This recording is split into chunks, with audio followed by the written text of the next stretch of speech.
कृष्णाय वासुदेवाय हरे परमात्मने प्रणत क्लेशनाशाय গোবিন্দায় নমো নমঃ। গুড মর্নিং বন্ধুরা। ছোটবেলায় পড়াশোনায় ভালো না থাকার জন্য অনেকেই আমাকে নিয়ে হাসাহাসি করতো, মজা করতো, তো বুঝতে পারতাম। যাই হোক, বড় হওয়ার সাথে সাথে সবটা বুঝতে পেরেছি, আর আমি কি করতে পারি না পারি সেটা আমি সবাইকে দেখিয়েও দিয়েছি। তো এখন সেটা নিয়ে অহংকার করছি না, বাট সবার বলবো না, অনেকের আমাকে নিয়ে এত গসিপ করা বা আমাকে নিয়ে এত হিংসা করা, সেটা কেন করে বুঝি না। আমাদের আশেপাশে এরকম বহু মানুষ আছে যারা ঘরে সবসময় বসে থাকে, কোনো কাজ নেই, মোবাইল স্ক্রল করতে করতে শুধু একে স্টক করবে, তাকে স্টক করবে। আমি বুঝি না তাদের কি চেষ্টাটাও করতে ইচ্ছা করে না যে না, বাবা মায়ের বয়স হচ্ছে, বাবা মায়ের ঘাড়ে বসে বসে খাবো না।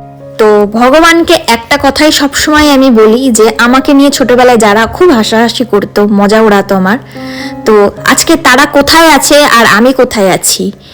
আমি অহংকার করছি না, কিন্তু বলছি আমি এখন মোটামুটি যেটাই চাই আমি সেটাই আমার নিজের ইচ্ছেটা পূরণ করতে পারি, আমার বাবা মার ইচ্ছে পূরণ করতে পারি। আর তাদের উদ্দেশ্যে আর একটা কথা বলছি যে আমার যে সাকসেসটা আপনারা দেখছেন সেটা তো শুরুও বলবো না, এটা আমার কাছে কিছুই না।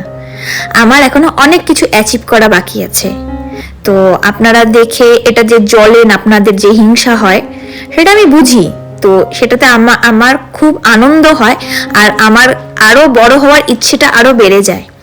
তো আমাকে দেখে বা আমার দিদিকে দেখে বা আমার ফ্যামিলিকে দেখে এইভাবেই আপনারা জ্বলতে থাকুন, আর আমরা নিজেদের লক্ষ্যে নিজেরা আস্তে আস্তে পৌঁছে যাই। মেন কথা হচ্ছে আমার কাউকে নিয়ে পিএনপিসি করতে না ভালো লাগে, না আমার সময় আছে। এইটা যারা যারা করো, তো বলবো এগুলো না করে নিজের কেরিয়ারের দিকে একটু ফোকাস করো, দেখবে আস্তে আস্তে তোমরাও উন্নতি করতে পারবে। তো যাই হোক, এটা সানডের ব্লগ। তো আমি স্নান টান করে সকাল সকাল ঘরে পুজো করে নিয়েছিলাম, কারণ আমার শাশুড়ি মা বলেছিল একটু মন্দিরে যাবে। তো আমিও তাড়াতাড়ি করে শাড়ি পরে পায়ে আলতা পরে রেডি হয়ে গেলাম। এই যে দেখো, আমার শাশুড়ি মা আগে দুটো ব্যাগ নিয়ে হেঁটে হেঁটে যাচ্ছে, আমার কষ্ট হবে বলে আমাকে কোনো ব্যাগ ধরতে দেয়নি। আসলে উনি আমাকে একদম মেয়ের মতন করে ভালোবাসে। তো বন্ধুরা, আজকে আসছি, দেখা হচ্ছে নেক্সট ব্লগে।